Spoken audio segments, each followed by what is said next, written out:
வந்து அந்த அந்தமான்லேருந்து வந்த ஐஸ்வர்யா கிட்ட ஏதோ ஒரு பாஷையில மாதிரி பேசி அவங்கள குழப்ப விட்டுட்டாங்க. அதே மாதிரியே சேது உட்காந்துருக்காரு. சேது கிட்ட வந்து தமிழும் தனமும் வந்துட்டு அவங்களுக்கு தெரிஞ்ச ஏதோ ஒரு பாஷையில் பேசி சேதுவை மண்டை காய விடுறாங்க.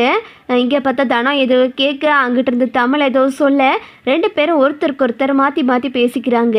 இதை கேட்டுக்கிட்டு இருந்த சேதுவுக்கு வந்து என்னதான் பேசுகிறாங்கன்னு தெரியலையே, இதோ பேசுகிறாங்க அப்படின்னு சொல்லிட்டு குழப்பத்தில் உட்காந்துருக்காரு. இதை பார்த்துட்டு தனமும் தமிழும் சேர்ந்து சிரிச்சுக்கிட்டு இருக்காங்க. மலர் கேட்குறாங்க, தமிழே என்ன தமிழை பேசிக்கிட்டு இருக்க, எதுவுமே புரியலை அப்படின்னு கேட்கவும் உடனே தமிழ் சொல்கிறாங்க, அக்கா இது புரியாதுக்கா, இது எங்கள் பாஷை அப்படின்னு சொல்லிக்கிட்டு இருக்காங்க. சரி ஏதோ அக்காவும் தங்கச்சி பேசுகிறீங்க, பேசுங்க, நேரமாச்சு, வா கிளம்புவோம் அப்படின்னு சொல்லிட்டு சரி ஏதோ பேசிட்டு போங்க அப்படின்னு சொல்லிட்டு மலரும் அமைதியாக இருந்துறாங்க. இங்கே பார்த்தா சேதுவுக்கு மண்டை காயுது.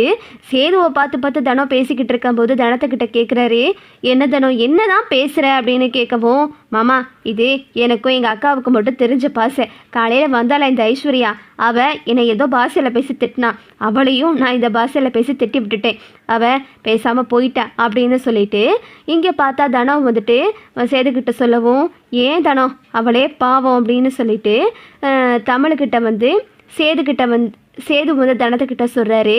அப்புறம் பார்த்தா தனம் கேட்குறாங்க, மாமா அவள் என்ன மாமா, அவள் என்னடா உங்களை தொட்டு பேசுகிறா, நீங்களும் சிரிச்சுக்கிட்டு இருக்கீங்க, எங்களெல்லாம் என்ன நினச்சிங்க, எங்கள் அக்கா உங்கள் பொண்டாட்டி உங்களுக்கு இப்போது குழந்தை பிறக்க போகுது ஞாபகம் இருக்குல்ல அப்படின்னு சொல்லிட்டு தனம் சொல்லவும், ஏதோ அவள் சின்ன பிள்ளைத்தனமாக பண்ணிட்டு போகிறா, வெளிநாட்டிலேருந்து வந்திருக்காள, அதனால தான் அவள் அப்படி இப்படின்னு இருக்கா, நான் என்ன அப்படியா அப்படின்னு சொல்லிட்டு சேது கேட்கவும், சரி மாமா கொஞ்சம் பார்த்து உஷாராக இருங்க அப்படின்னு சொல்லிட்டு தானே சொல்லிக்கிட்டு இருக்காங்க. இங்கே பார்த்தா இந்த ஐஸ்வர்யா கிட்ட ஈஸ்வரி வந்து தமிழ் வயிற்றில் வளர்கிற குழந்தைக்கு சேது காரணம் இல்லை அப்படின்ற மாதிரி ஏதோ தப்பாக சொல்லி கொடுத்துருது. இதை நினச்சிக்கிட்டு ஐஸ்வர்யா வந்து, ஓஹோ அப்போ நம்ம சேது மாமாவை நம்மளே கல்யாணம் பண்ணிக்கிறலாம், அவரோட அழகும் அவர் படிக்காத குறை தான், ஆனால் அவரோட ஸ்டைலும் எனக்கு ரொம்ப பிடிச்சிருக்கு, எதுக்காக இப்படி ஒரு கேடுகட்டவரோட வாழணும், நான் பார்த்துக்கிறேன், அவர்கிட்ட கூடிய சீக்கிரம் என்னோட காதலை நான் சொல்லுவேன் அப்படின்னு சொல்லிட்டு நம்ம இந்த ஐஸ்வர்யா வந்து ரொம்ப திமிராக பேசிக்கிட்டு இருக்கு. அப்புறம் பார்த்தா தமிழ் வந்துட்டு வீட்டுக்கு போகிறாங்க. ராஜாங்க வந்து தமிழுக்கு வீட்டிலே வந்துட்டு அவர் கணக்கு வழக்கு பார்க்குறதுக்காக வீட்டில் ஒரு வேலை போட்டு கொடுத்துருக்காரு. அதே மாதிரி தமிழுக்கு லேப்டாப்பு கம்ப்யூட்டர் எல்லாத்தையுமே வந்து நம்ம கருப்பு வாங்கிட்டு வந்து வச்சிடறாரு. அம்மா தமிழே நீ வந்து அந்த லேப்டாப்பு எல்லாத்தையும் செக் பண்ணி அது எல்லாத்தையும் பார்த்துக்கம்மா அப்படின்னு சொல்லிட்டு கருப்பு சொல்லவும், சரிங்கக்கா நான் போயிட்டு வந்துடுறேன் அப்படின்னு சொல்லிட்டு தமிழ் வந்து அங்கேருந்து கிளம்பி வீட்டுக்கு போகிறாங்க. அதை வந்துட்டு காவியா பார்த்துட்டு, என்ன தமிழ்ச்செல்வி நல்லா இருக்கீங்களா அப்படின்னு கேட்கவும், நான் நல்லா இருக்கேன், நீங்கள் எப்படி இருக்கீங்க, எனக்கு என்ன நான் நல்லா இருக்கேன், உங்களுக்கு எப்படி படிப்பெல்லாம் போகுது அப்படின்னு கேட்கவும், நான் நல்லா போகுது, உங்களோட லைஃப் எப்படி போகுது அப்படின்னு சொல்லிட்டு தமிழ் கேட்குறாங்க. எனக்கு என்ன சூப்பராக போகுது, நான் அந்த போஸோட குற்றத்தை ஒடுக்காமல் விட மாட்டேன், நீங்கள் தைரியமான பொண்ணு தான், எப்படியோ நான் தைரியமான பொண்ணுனா நீங்களும் தைரியமான பொண்ணு தானே அப்படின்னு சொல்லிட்டு காவியா வந்து தமிழ்கிட்ட கேட்குறாங்க. ஏன் அப்படின்னு சொல்லிட்டு தமிழ் கேட்கவும், நீங்கள் தைரியமாக வயிற்றில் குழந்தைய வச்சுட்டு மருந்து எடுத்துகிட்டு வந்திருக்கீங்க, இது ஒன்றும் அவ்வளோ லேசான விஷயம் கிடையாது அப்படின்னு சொல்லிட்டு தமிழை வந்து காவியா பாராட்டிக்கிட்டு இருக்காங்க. அப்புறம் பார்த்தா இதை வந்து ஈஸ்வரி பார்த்துட்டு, ஓஹோ இவ அவளோட கூட்டு சேர்ந்துருக்காளா, இவ வாழ்க்கையை அந்த சிந்தலை ஆக்கலை, என் பேர் ஈஸ்வரி இல்லை அப்படின்னு சொல்லிட்டு ஈஸ்வரி வந்து அப்படி வெறுக்க பார்த்துக்கிட்டு இருக்கு. உள்ளே போயிட்டு தமிழ் வந்து எல்லாத்தையும் வந்து அந்த கம்ப்யூட்டர்லாம் செக் பண்ணிக்கிட்டு இருக்காங்க. எல்லாம் கரெக்டாக பார்த்துக்கிட்டு இருக்கும்போது இந்த ஐஸ்வர்யா வருது. உனக்கெல்லாம் கொஞ்சம் கூட அறிவே இல்லையா அப்படின்னு கேட்கவும், ஏய் ஒழுங்கு மரியாதையா பார்த்து பேசி என்ன பேசிக்கிட்டு இருக்க அப்படின்னு சொல்லிட்டு தமிழ் கேட்குறாங்க. அதான் நீதான் ஒரு கேடுகட்டவனாச்சே, நீலாம் சேது மாமா கூட சேர்ந்து வாழ்கிறதுக்கு தகுதியான ஆளே கிடையாது, உன்னை போய் எப்படித்தான் மாமா இவ்வளோ நாளும் உன் கூட அனுசரித்து வாழ்கிறாரோ தெரியலை, எப்படி உன்னால் இப்படி ஒரு மனுஷனுக்கு துரோகம் பண்ண முடியுது அப்படின்னு சொல்லிட்டு அந்த காவியா வந்து தமிழ்கிட்ட பேசவும், இதை கேட்டுட்டு அப்படி கோவப்படுறாங்க. ஏய் என்ன பேசிக்கிட்டு இருக்க அப்படின்னு சொல்லிட்டு தமிழ் கேட்குறாங்க. அதான் உன் வயிற்றில் வளர்கிற குழந்தைக்கு சேது மாமா அப்பா இல்லை தானே, யாருக்கிட்ட போயிட்டு நீ குழந்தைய வாங்கிட்டு வந்த அப்படின்னு சொல்லிட்டு ஐஸ்வர்யா கேட்கவும், இதுக்கு மேலே பேசினேன் அப்புறம் நடக்கிறது வேறு அப்படின்னு சொல்லிட்டு அப்படியே அடிக்க போயிடுறாங்க. கரெக்டாக வந்துட்டு சேது வந்துடுறாரு. வந்ததுமே அந்த ஐஸ்வர்யா போட்டு அடிச்சு போடுறாரு. ஏய், என்னடி பேசிக்கிட்டு இருக்க? அவ்வளோதான் உனக்கு மரியாதை. யாரை பார்த்து என்ன பேசிக்கிட்டு இருக்க? அவள் வயிற்றுல வளருது என்னோட குழந்தை. நான் தான் அந்த வயிற்றுல வளர்கிற குழந்தைக்கு அப்பா. எங்கள் 2 பேர் பிரச்சனை எங்களுக்குள்ள. இதை பேசுகிறதுக்கு நீ யாரு?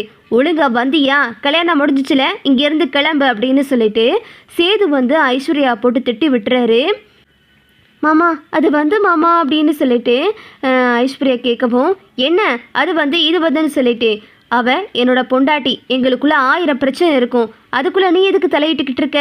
உங்ககிட்ட யார் சொன்னா அப்படின்னு சொல்லிட்டு சேது கேட்கவும், அது வந்து மாமா நம்ம ஈஸ்வரி ஆண்டி தான் சொன்னாங்க, நம்ம தமிழ்ச்செல்வி வயிற்றுல வளர்கிற குழந்தைக்கு நீங்கள் அப்பா இல்லை அப்படின்னு சொல்லிட்டு திரும்ப திரும்ப அந்த வார்த்தையை சொன்னேன். அப்புறம் நடக்கிறது வேற. இவ தான் என்னோட பொண்டாட்டி, இவ வயிற்றுல வளருது என்னோட குழந்தை தான். நீ இதுக்கு மேலே பேசிக்கிட்டு இருந்த சும்மா விட மாட்டேன் அப்படின்னு சொல்லிட்டு சேது சத்தம் போட்டு பேசவும், இதை கேட்டுட்டு அப்பத்தா ராஜவங்க எல்லாரும் வந்துடுறாங்க. என்னப்பா சேது என்னாச்சு அப்படின்னு கேட்கும்போது, அது வந்து ஈஸ்வரி வந்து அப்படியே கணத்தில் கை வச்சுட்டு அந்த ஐஸ்வர்யா அழுதுகிட்டே நிற்கிது. என்னப்பாச்சு அப்படின்னு சொல்லும்போது, அப்போதான் இவளை ஊருக்கு கிளப்புங்க, இவ தப்பு தப்பாக பேசிக்கிட்டு இருக்கா, தமிழ்ச்செல்வி வயிற்றுல வளருது என்னோட குழந்தை எல்லாம் அப்படி இப்படின்னு சொல்லிக்கிட்டு இருக்கா அப்படின்னு சொல்லிட்டு சேது சொல்லவும், உடனே ஈஸ்வரி வந்து அவ சொல்கிறதுல என்ன தப்பு, நீயே கொஞ்ச நாளைக்கு முன்னாடி அதை தானப்பா சொன்ன அப்படின்னு சொல்லவும், நான் கோவத்திலையும் வார்த்தையிலையும் விட்ட வார்த்தையை யாரும் பேச வேணாம், இது எங்களுக்குள்ளே நடக்கிற சண்டை, இதுக்குள்ளே நீங்கள் எதுக்கு தலையிட்டுக்கிட்டு இருக்கீங்க அப்படின்னு சொல்லிட்டு சேது வந்து ரொம்ப கோபமா பேசுறாரு. இதை பார்த்துட்டு அப்படியே அரண்டு போய் நிற்கிது. கரெக்டாக காவியாவும் வர்றாங்க. ஹலோ, உங்களுக்கு என்ன இதில் தேவையில்லாத வேலை? இதுக்குள்ளே நீங்கள் எதுக்கு மூக்கம் நடிச்சுக்கிட்டு இருக்கீங்க? இது அவங்க பிரச்சனை, உங்கள் வேலையை பார்த்துட்டு போங்க. நீங்கள் தானே அந்த பொண்ணுக்கிட்ட இல்லாததும் புல்லாததுமா சொல்லி ஏற்று விட்டது, அதானே? உங்கள் புத்தியெல்லாம் என்ன புத்தியோ தெரியலை. உங்கள் புள்ள வாழ்க்கை இங்கே நாறுகிட்டு இருக்கு, அதை விட்டுட்டு திரும்பவும் இன்னொருத்தரோட வாழ்க்கையை கெடுக்க பார்க்குறீங்க. நீங்களாம் என்ன மனுஷ ஜென்மமா அப்படின்னு சொல்லிட்டு காவியா வந்து ஈஸ்வரியை ஒரே படா போட்டு விட்டுறாங்க. இதை பார்த்துக்கிட்டு இருந்த அப்பத்தா வந்து, அம்மாடி நீதாமா அவளுக்கு சரியான ஆள், இவ ரொம்ப திமிர் எடுத்து ஆடிக்கிட்டு இருந்தா, நீ வந்து இவளோட கூட்டத்தெல்லாம் அடக்கணுமா அப்படின்னு சொல்லிட்டு அப்பத்தான் சொல்லிக்கிட்டு இருக்காங்க. ராஜாங்கமும் வந்து, அம்மா ஐஸ்வர்யா நீ வந்தியா? கல்யாணம் முடிஞ்சிச்சா? ஊரை பக்கம் கிளம்பி என்ன வார்த்தை பேசிக்கிட்டு இருக்க? அது புருஷ பொண்டாட்டிக்குள்ளது அப்படின்னு சொல்லிட்டு ராஜாங்கமும் சொல்கிறாரு. அப்புறம் பார்த்தா ஈஸ்வரி வந்து, எதுக்கு சேது அவளை போய் அடிக்கிற அப்படின்னு சொல்லிட்டு சண்டைக்கு வரவும், இப்போ தானே சொன்னேன் அவங்க சண்டைக்குள்ளே போகாதீங்கன்னு, உங்கள் வேலையை பார்த்துக்கிட்டு போங்க அப்படின்னு சொல்லிட்டு காவியா சொல்லவும் நகர்ந்து போயிடறாங்க. நம்ம ஐஸ்வர்யா வந்துட்டு அந்த ஐஸ்வர்யா வந்துட்டு பேக் எடுத்துகிட்டு வீட்டை விட்டு கிளம்பிடுது. அப்புறம் பார்த்தா சேது வந்து தமிழ்கிட்ட போயிட்டு மன்னிச்சிரு அப்படின்னு சொல்லவும், நீங்கள் எதுக்குங்க மன்னிப்பு கேட்டுக்கிட்டு இருக்கீங்க? நீங்கள் சொன்னதுனால தானே அந்த பொண்ணு சொல்கிறா அப்படின்னு சொல்லும்போது, இல்லை மன்னிச்சிரு, நான் சொன்னது பெரிய தப்பு தான் அப்படின்னு சொல்லிட்டு சேது வந்து தமிழ்கிட்ட மன்னிப்பு கேட்குறாரு.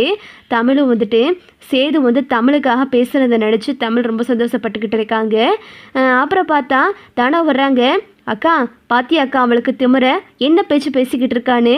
மாமா வந்து ஒரே போடா போட்டார்ல மாமா, நீங்கள் அவளை இன்னும் நல்லா 4 போடு போட்டுக்கணும் மாமா அப்படின்னு சொல்லிட்டு தானே வந்து, ஏன் தனம் விடுதனம், அவள் தான் ஏதோ லூசுத்தனமாக பேசிக்கிட்டு இருக்கா, அவள் தான் வீட்டை விட்டு போயிட்டாளே அப்படின்னு சொல்லிட்டு இங்கே பார்த்தா சேதுவும் சொல்கிறாரு, சரி தனம் நான் வெளியே போயிட்டு வரேன், எனக்கு கொஞ்சம் ஒரு மாதிரியாக இருக்குது அப்படின்னு சொல்லிட்டு சேது அங்கேருந்து கிளம்பி போகவும், மலர் வந்து, தமிழே பாத்தியல தமிழே, அன்னைக்கு சேது மாமா ஏதோ ஒரு கோபத்துலையும் ஆத்திரத்துலையும் பேசிட்டாரு, இன்னைக்கு உன்னை இன்னொருத்தர் அந்த வார்த்தையை சொல்லி பேசவும் எவ்வளோ கோவப்பட்டு பேசுகிறாரு, உன் குழந்தை மேலே பாசமும் அக்கறையும் இல்லாதவராக இப்படி பேசுவார், அவரே உன் குழந்தை மேலேயும் ஓன் மேலேயும் அம்பட்டு உசிரை வச்சிருக்காரு தமிழே, நீ அவரை புரிஞ்சு நடந்துக்க, அவரை பற்றி தான் உனக்கு தெரியும்ல அப்படின்னு சொல்லிட்டு மலரும் தனமும் சொல்கிறாங்க.